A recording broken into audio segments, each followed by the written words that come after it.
هذا النور شفاء صدور فاض وعطر. Kalau syirik besar sudah, itu bisa mengeluarkan seseorang dari milah, dari agama, bahkan menjadikan pelakunya kelak pada hari kiamat kekal dalam neraka kalau dia ketika itu tidak tobat di dunia.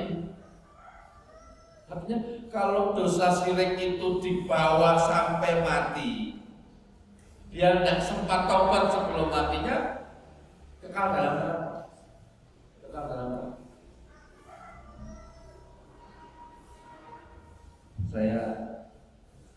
Kita lanjutkan ya. Wa anna hadzal syirk, sesungguhnya syirik ini qad yu'dzam, kadang-kadang bisa qad ya'zim, kadang-kadang bisa berubah menjadi besar, hatta yaqulu bi sahibihi ila syirkil akbar, sampai menyebabkan pelakunya itu jatuh kepada syirik besar, al-mukhrij min millatil Islam, yang mengeluarkannya dari agama. Ini kata Imam Ibnu Qayyim dalam kitab beliau Madarijus Salikin. Dosa syirik yang dilakukan secara terus-menerus, ada keadaan yang menjadikan dosa syirik kecil ini, atau yang saya maksud adalah syirik kecil ini berubah menjadi syirik besar. Syirik kecil ini bisa berubah menjadi syirik besar. Fasahibuhu ala khatrin azimin,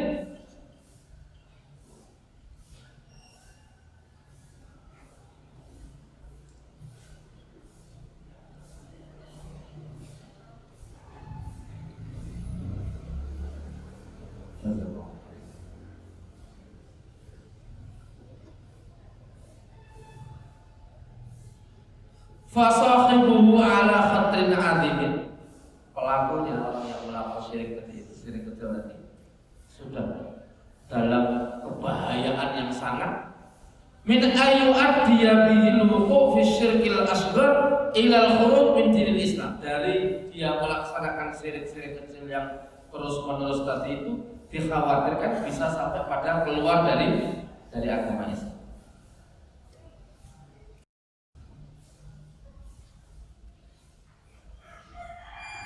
Yang ketiga,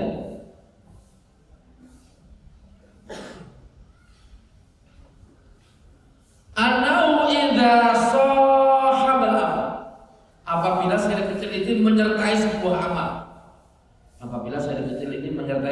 amal, as-salih yang saleh, abtala thawabahu, maka syirik kecil ini akan merusak pahalanya.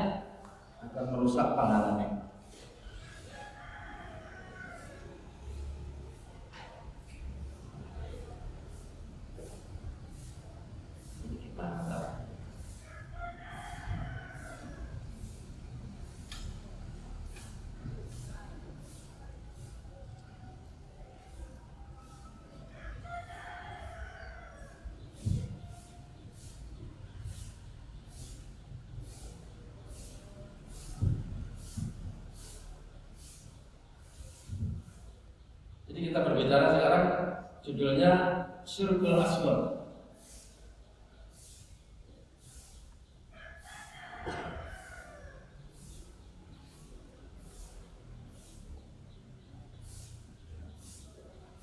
Syirkul Asghar.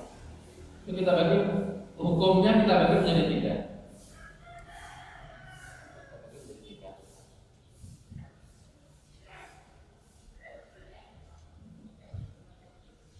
Yang pertama, bahwa syirkul asghar itu adalah min kaba'ir dzunub.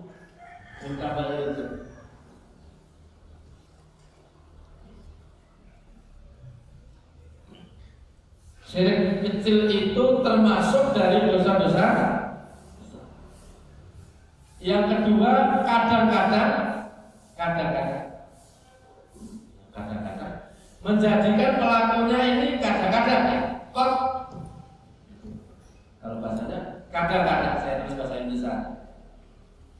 kadang-kadang bisa menyebabkan pelakunya keluar dari Islam, jika dilakukan secara terus-menerus.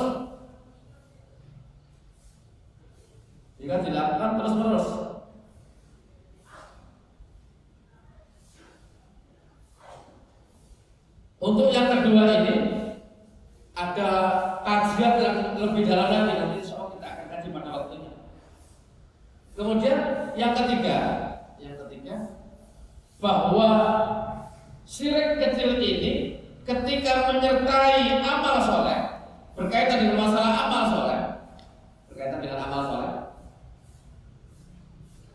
syirik kecil ini yubtil, artinya menghilangkan pahalanya. Yubtilu sawab, yubtilu tawab, menghilangkan pahala. Artinya gini ya, kalau ini setiap amal soleh yang kita lakukan, apapun jenisnya, padahal ini adalah perintah dari Allah Subhanahu wa Ta'ala kita untuk beramal dalam rangka untuk mendekat kepadanya, untuk berakrab-akrab dengannya dengan cara beramal soleh. Apapun yang bisa kita lakukan tanpa harus kita tunda-tunda, sebisa mungkin untuk kita selesaikan dan kita segera melaksanakannya. Karena di dalam kaidah beramal soleh itu oleh para ulama disebutkan la yatimul ma'ruf illa bitalata. Tidak akan sempurna kebaikan seseorang atau sebuah kebaikan, tidak akan sempurna sebuah kebaikan kecuali dia mampu melaksanakan 3 hal. Dulu pernah kita kaji. Yang pertama ta'jiluhu. Takjil itu artinya apa? Kalau kita berbuka puasa ada takjil artinya apa? Ya, takjil artinya apa? Menyegerakannya. Yang pertama takjiluhu, menyegerakannya. Yang kedua satruhu. Apa artinya sater? Ada sater. Artinya apa? Menyembunyikannya, ditutupi, disembunyikan amal soleh. Jadi kalau kita beramal soleh kita sembunyikan. Jadi yang pertama menyegerakan, yang kedua menganggap atau menutupinya, yang ketiga tasghiru. Tasghir, menganggap kecil, saghir, menganggap kecil. Jadi kalau kita melakukan sebuah amal, diusahakan sebisa mungkin untuk melakukan 3 hal ini. Menyegerakan, ini sudah keluar, artinya bahwa kita ketika beramal harus ikhlas, sudah pasti. Harus berusaha mengikuti sunnah yang diajarkan oleh Rasulullah, artinya bahwa amalan yang kita lakukan itu diajarkan oleh Rasulullah Muhammad SAW. Tapi setelah itu semuanya kita dianjurkan ta'jilu, amalan yang bisa kita lakukan untuk segera mungkin untuk kita laksanakan, jangan kita tunda. Maka sering saya sampaikan, hari ini ada kotak infak cuma 2.000, daripada sekarang infak 2.000, mending besok aja lah. Di lemari saya ingat itu di celana itu ada uang 50.000 dua, artinya 50.000 tak kasihkan istri saya buat belanja harian, yang 5.000 saya infakkan. Tapi besok khawatirnya 2.000 hari ini dia mau infak dan jadi karena menganggap itu kecil. Sesuai yang bisa pakai uang kan? Artinya dia tunda. Begitu dia menunda, belum tentu dua-duanya jadi. Saya orang ngawur mesti kalau, saya orang kelakar, saya ketemu bumbuan. Nyambung ya? Nyambung. Satruhu, kalau sudah kita laksanakan amalan itu, kita tutupi. Artinya nggak usah kita bincang-bincangkan, nggak usah kita angkat-angkat. Oh tadi sudah infak 5.000 marah rasanya, Masya Allah. Sudah kita sembunyikan aja. Kemudian yang ketiga, menganggap kecil apa yang sudah kita keluarkan. Kita anggap kecil. Saya cuma bisa bantu 10 juta. Walaupun tidak perlu diungkapkan pula kepada orang, saya cuma bisa bantu. Khawatirnya justru itu akan mengarah kepada kesombongan. 10 juta ya, supaya dia kecil. Itu kita tanamkan dalam hati kita aja, bahwa kita beramal ini masih terasa sedikit, masih terasa kecilan. Amal soleh yang sudah kita pupuk sedemikian rupa ini, jangan sampai diiringi dengan syirik. Syirkul asghar, syirik kecil. Kenapa? Begitu amal soleh yang kita lakukan yang diiringi dengan syirkul asghar, yang ketiga, konsekuensi ketiga, dia akan menghapuskan nilai amalnya. Jadi nggak ada nilainya. Ya boleh. Begitu seorang beramal sedemikian rupa, tapi tiba-tiba diiringi amalnya tadi dengan syirkul asghar, dengan syirik kecil. Ya syirik kecil itu salah satu daripada sekian macam syirik kecil, atau nanti ketika kita bahas adalah riya. Ada pengen pamer, ada riya. Maka begitu amalan tadi itu kena namanya syirkul asghar, satu, bahwa amal yang dilakukan tadi akan membatalkan semua pahala. Yubtilul tawab. Syirkul asghar ini akan menghilangkan amal soleh yang kita lakukan, pahala dari amal soleh yang kita lakukan. Sudah demikian, syirkul asghar itu bagian daripada dosa besar. Sudah demikian, kalau itu dilakukan terus-menerus secara kontinu, ada kemungkinan seorang itu justru melakukan amalan yang bisa menjadikan dirinya keluar daripada Islam. Yang kedua, khusus seperti ini, kajiannya memang agak panjang. Ini secara umumnya bahwa syirik kecil ada 3 konsekuensi dari syirik kecil itu. Satu, menjadikan pelakunya telah melakukan sebuah dosa besar. Yang kedua, ada kekhawatiran dia ketika melakukan terus-menerus itu justru akan mengeluarkan dirinya dari agama. Kajiannya lebih panjang lagi nanti insyaallah. Kemudian yang ketiga, syirik kecil itu akan menghilangkan pahala dari amal yang sudah kita lakukan. Maka ayatnya kan setidak-tidaknya untuk lari ke sana ada ayat yang berkaitan dengan masalah ini, ya. Jangan, hai orang-orang yang beriman, jangan kau hilangkan pahala sedekahmu dengan bil manni wal adha, dengan menyebut-nyebut ya ayyuhalladzina amanu la tubtilu shadaqatikum bil manni wal adha.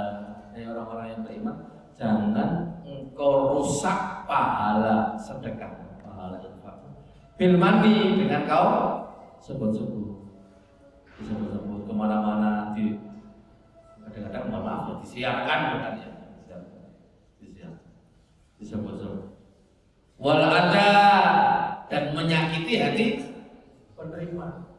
Jadi yang menerima itu hatinya menjadi sakit gara-gara kelakuan dia ketika mengeluarkan sedekah tadi itu, entah dengan, intinya dengan cara menyakitkan hati dan kasihnya. Ngasih infak, iya bagus, tetapi dia lakukan itu dengan menyakiti hati. Ya kalau masa sebenarnya ada orang butuh duit bang, ngasihkannya sambil diuncalkan itu keserobot, sambil dilempar, kemudian ketika dilempar itu di pinggirnya ada, nggak tahu, ada mungkin semacam selokan atau apa, biar masuk selokan, kalau kayak gitu pas semuanya dia, masya Allah. Ngai ora sepiro gawe lorati. Makanya Islam mengajarkan kepada kita, kalau kita mengeluarkan sesuatu yang kita berikan kepada orang lain, itu yang kita nilai bukan apa yang sudah kita keluarkan. Yang berbuat baik seakan-akan bukan yang mengeluarkan. Maaf ya, saya tegaskan. Seakan-akan kita tanamkan pada diri kita, yang berbuat baik itu bukan kita yang mengasih harta, kita yang menginfakkan harta kepada orang lain, tetapi pada hakikatnya yang berbuat baik itu adalah orang yang mau menerima infak kita, orang yang mau menerima zakat kita, kalau yang kita keluarkan itu zakat. Karena pada hakikatnya dia telah membantu kita untuk membersihkan harta kita. Yang begitu. Ini saya sampaikan ya, walaupun ini sedikit teori tentang ilmu tazkiyatun nafs, tapi saya sampaikan bahwa ketika kita mengeluarkan sebuah kebaikan, infak sebut saja begitu, kepada orang lain, ketika orang lain mau menerima infak kita, pada hakikatnya bukan kita yang berbuat baik pada dia, tetapi dialah yang telah berbuat baik pada kita. Kenapa? Karena dengan dia mau menerima infak kita, dengan dia mau menerima zakat yang kita keluarkan, maka hakikatnya dia telah membantu kita untuk membersihkan harta benda yang kita punya. Kalau orang hari ini kan kadang-kadang mohon maaf kebalik, seakan-akan yang telah berbuat baik itu orang yang punya harta. Iya, itu dari kebaikan, yakin itu sudah gak diperselisihkan lagi.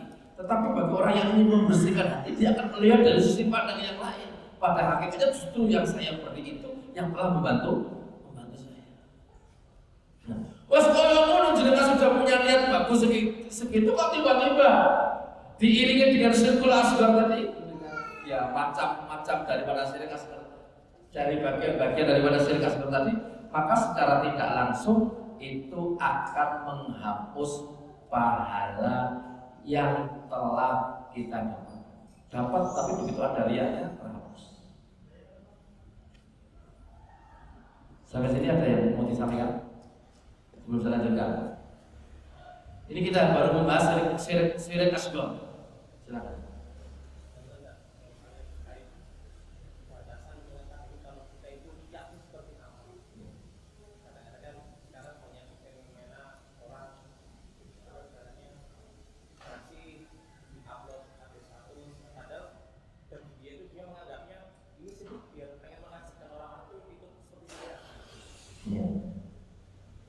Sebenarnya kalau kita berbicara masalah riya, pembahasannya belum sampai ya. Kita akan sampai tentang masalah riya.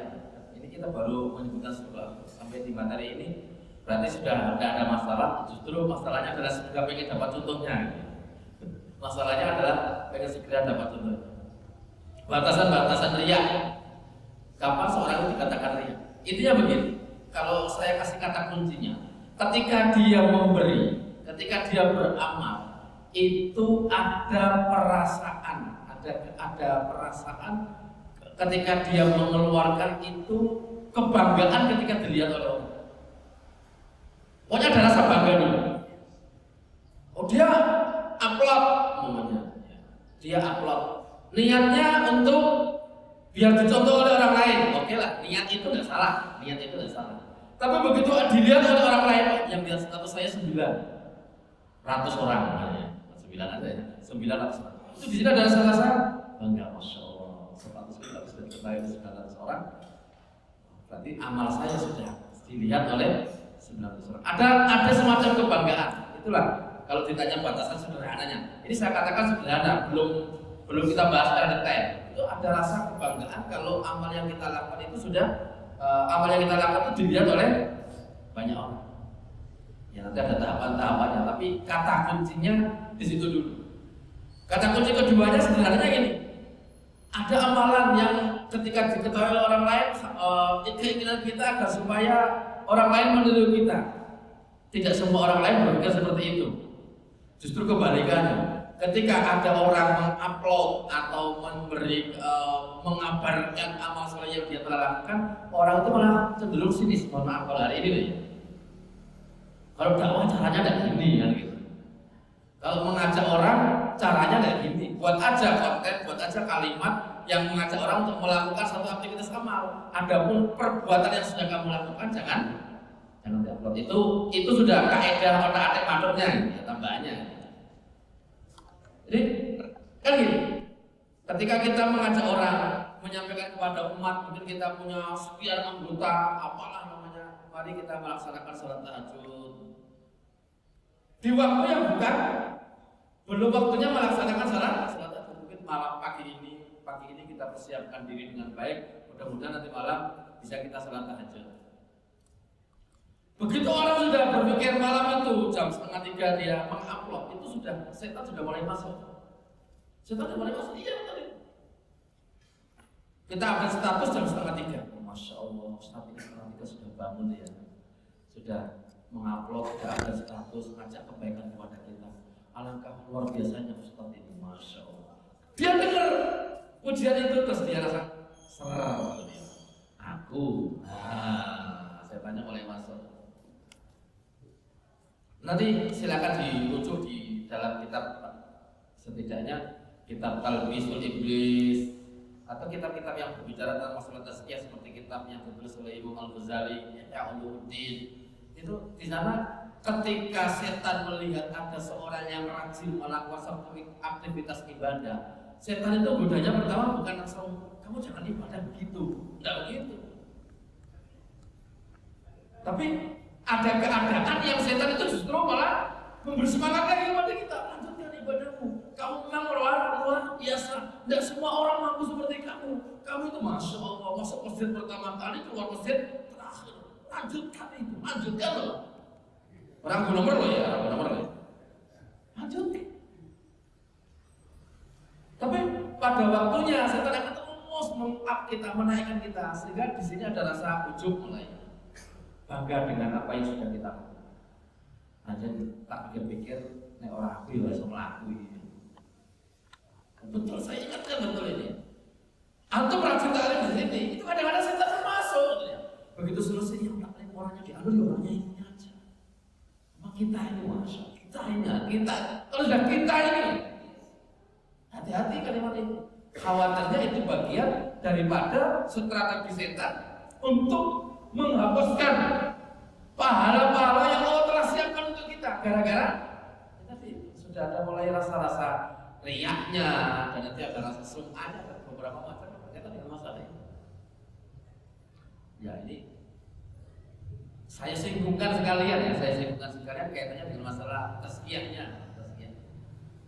Betul lah, setan itu kalau antum rajin tahajud, kan terus menggoda kamu malas aja ya tahajud itu capek, 2:30 kamu bangun. Dong kita sudah terbiasa bangun 2:30. Setan tidak akan menggoda kita biar kita tidak bangun. Nah, setan justru akan memberikan semangat itu kepada kita. Tetapi di satu sisi yang lain dia tetap akan masuk ke dalam hati, menghembus-hembuskan satu kalimat, kamu itu memang luar biasa. Kamu itu luar biasa. Keikhlasanmu itu masya Allah, gak ada orang yang tahu, cuma kamu tak yang tahu. Kadang-kadang itu muncul, itulah setan.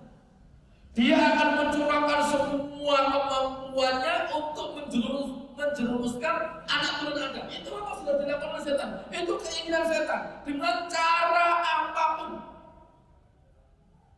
Maka berulang-ulang saya ingatkan, bagaimana setan berusaha untuk menjerumuskan kita. Yang pertama dengan cara apa? Setan itu menggoda manusia agar melakukan kekufuran, dosa-dosa yang menyebabkan kufur, kafir, murtad.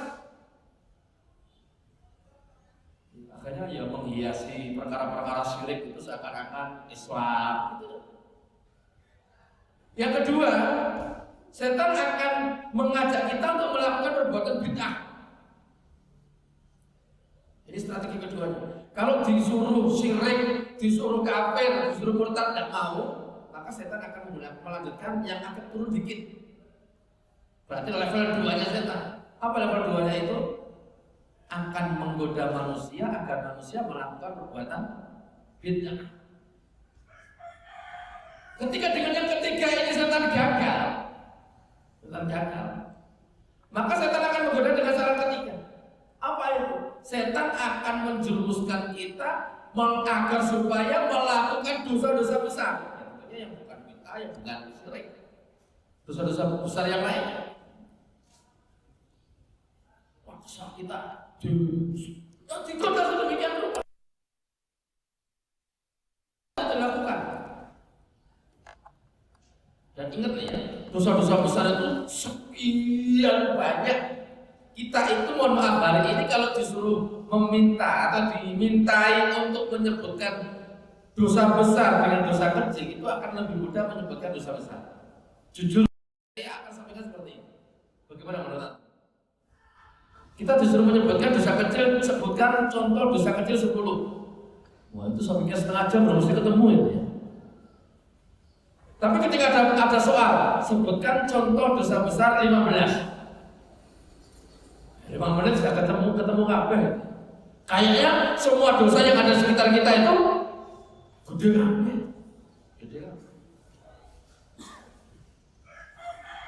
Dan setan akan menggoda kita melakukan itu, dosa besar itu.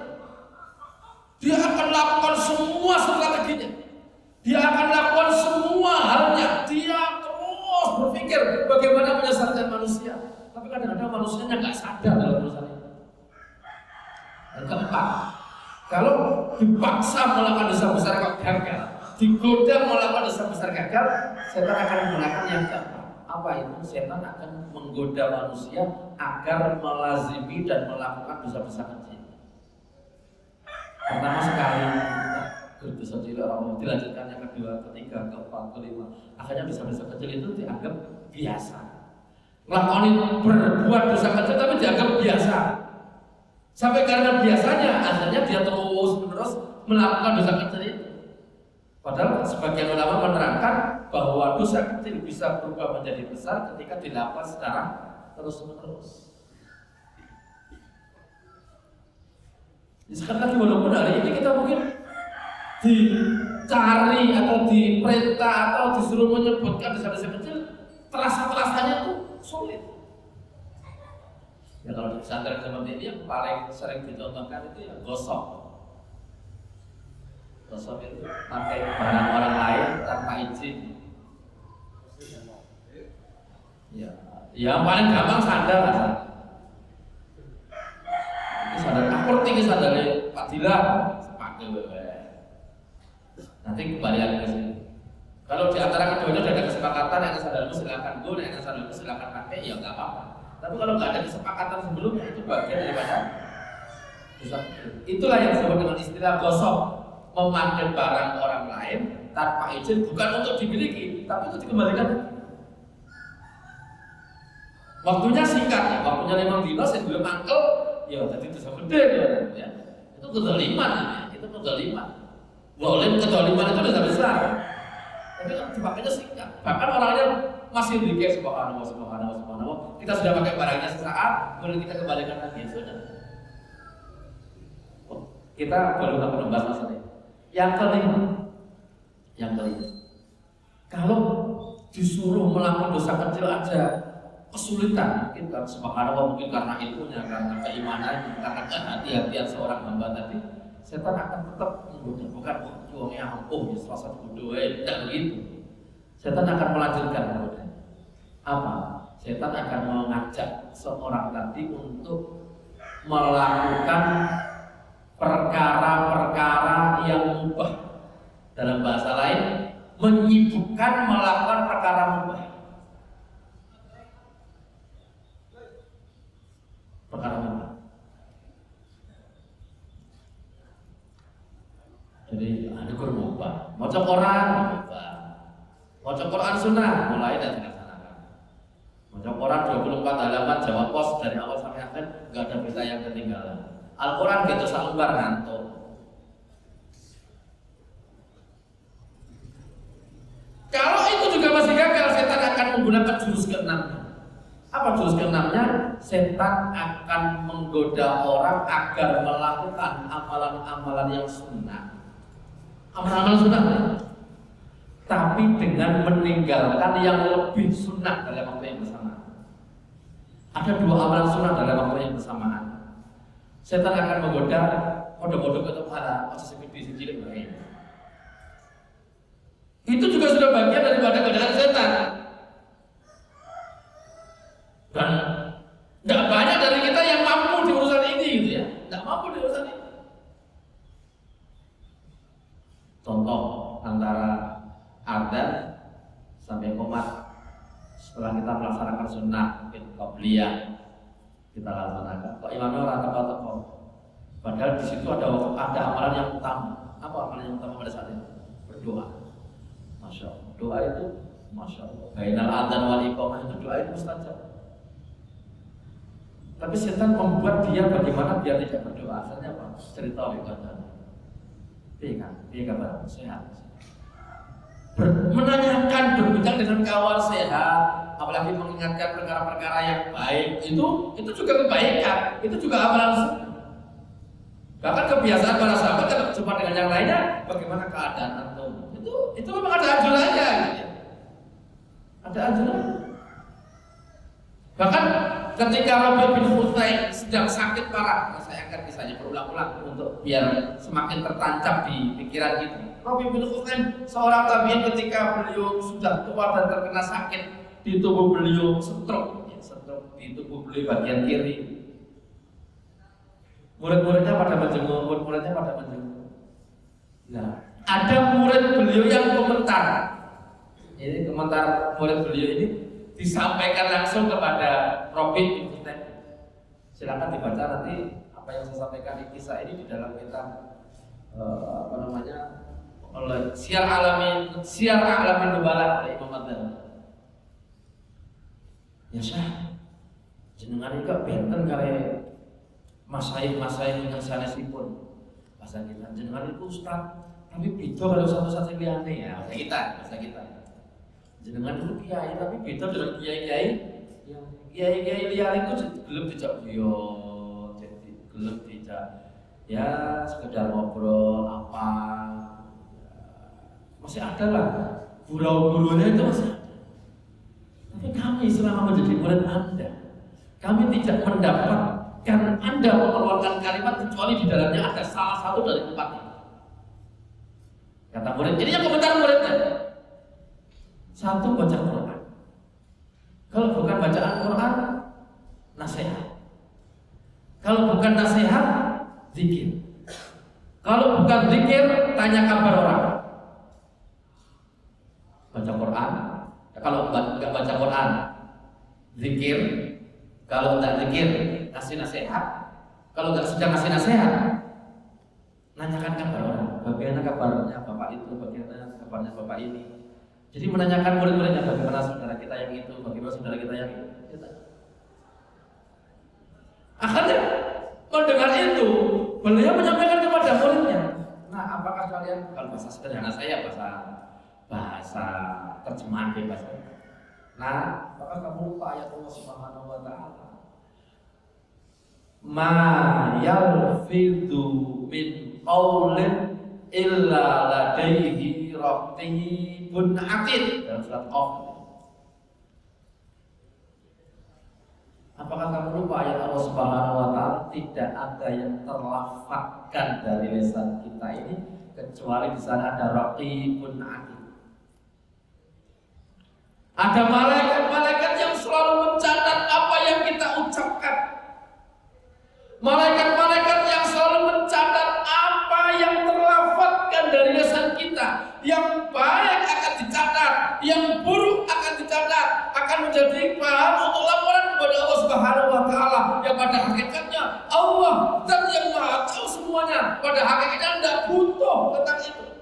Allah sudah tahu. Tetapi Allah Subhanahu wa taala ingin menjelaskan kepada hamba, ini lebih menguatkan iman seorang hamba. Kamu itu di sisi kanan kamu, di sisi kiri kamu ada malaikat yang selalu mencatat apapun yang kamu ucapkan, kalimat apapun yang keluar dari lisanmu, dicatat semuanya. Guyonmu, guraumu, ya apa namanya, bincang-bincang, ya termasuk gremengan-gremenganmu, ya termasuk nesu-nesumu itu semuanya dicatat gitu ya. Seorang suami nesu kepada istrinya, seorang istri nesu kepada suami. Kalimat-kalimat yang keluar itu dicatat. Dan yang lebih mengerikan lagi, ada keadaan ketika orang ngomong itu kadang seakan-akan dasarnya. Seakan-akan dasarnya, dia sedang ngomongin. Kapan keadaan itu? Ketika dia marah. Kalau orang itu sudah marah, marahnya sudah berlebih, marah itu akan menghilangkan akal sehat. Kadang-kadang ngomongnya tidak terkontrol dengan ilmu yang dia punya. Naudzubillah. Karena marah itu, kata di dalam kitab Mukhtasar Minhajul Qasidin disebutkan, setan itu menyampaikan kepada menyampaikan kepada salah seseorang, saya lupa. Nabi Musa, saya mohon maaf agak lupa. Coba ringkas lagi. Ketahuilah kata setan ini, kalau seorang manusia itu sedang marah, maka kami akan permainkan orang tersebut seperti anak kecil yang sedang main bola. Kama yaf'alu subyan al-khurata, sebagaimana kecil dolanan bal. Jangan balik bakal sentuh dikit glinding. Benten kali kotak-kotak kesentuh, padahal kalau abot bareng angel. Tapi nek bal, ya kesentuh sedikit glinding. Mau kadang-kadang kena apa? Karena begitu mudahnya bergerak. Itulah orang yang marah kata saya. Begitu mudahnya dia dipermainkan oleh setan. bak seperti bola yang bulat. Sudah bolanya bulat, ringan lagi, sehingga betul-betul dipermainkan seperti apapun akan sangat-sangat mudah. Ini saya perlu singgungkan, Ya, kita membahasnya belum terlalu panjang, membahas pada pagi hari ini belum terlalu panjang, kita belum membahas secara panjang kaitannya dengan Syekhul Asghar ini. Tapi saya kasih mukadimah kita belajar Syekhul Asghar. Maka yang keenam itu banyak dari kaum muslimin yang tidak lulus. Ketika diuji atau ketika digoda oleh setan seperti ini. Saya pernah membaca satu kitab, saya tidak ingat kitab apa ya. Astagfirullah. Itu nanti ada keadaan, kadang-kadang, tapi bahasanya kadang-kadang setan itu menggoda dengan cara yang ketujuh. Tapi bahwa ini 6 ini adalah yang banyak disebutkan oleh di dalam kitab, termasuk kitab Al-Muwala wal Mu'adda fillah, ada dalam kitab Al-Wala wal Bara' fil Islam, itu disebutkan 6 hal yang menjadi usaha setan untuk menjerumuskan manusia. Kalau ada yang ketujuh itu kadang-kadang setan menggunakan kekuatan untuk menjerumuskan manusia agar manusia tadi jatuh kepada dosa.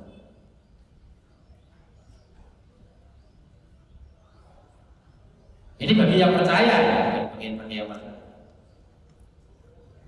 Menyerupai seperti manusia, kemudian nanti melakukan ini dan itu, mengganggu keluarganya, sampai pada tahap itu.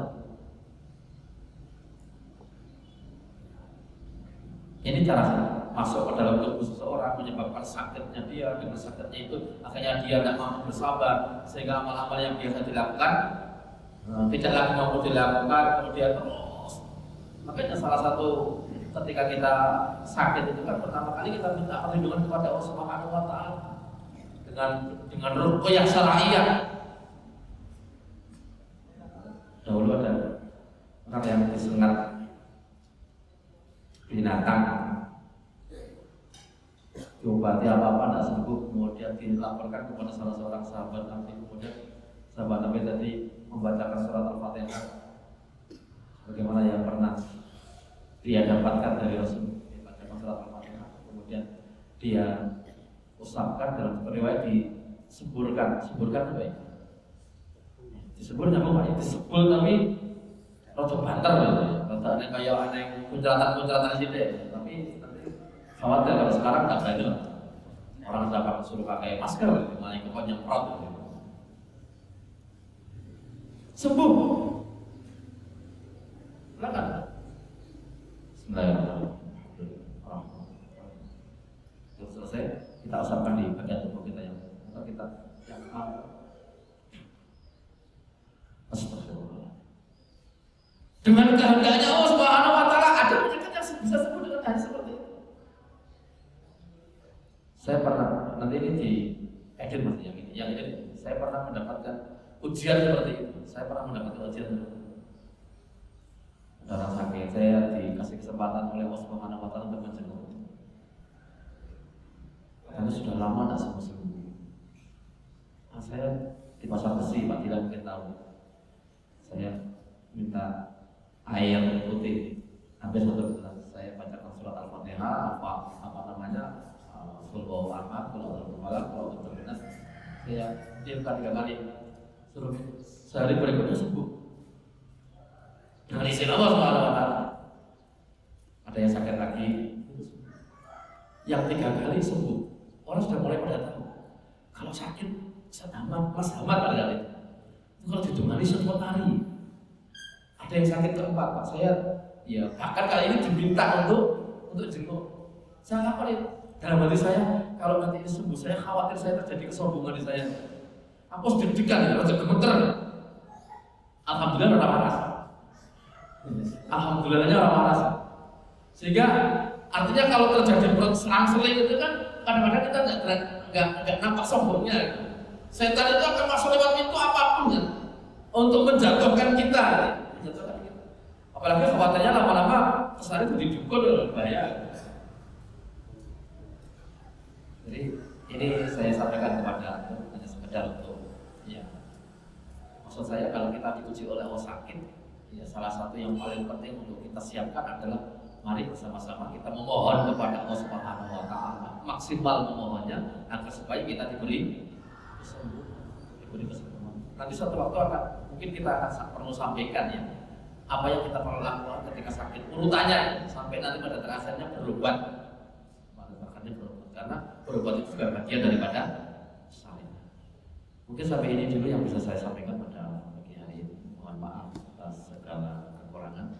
Ya mungkin sedikit sekali yang saya sampaikan, tapi mudah-mudahan dua hal ini kalau kita renungkan, kita pahamkan pada diri kita, mudah-mudahan semakin memberikan manfaat.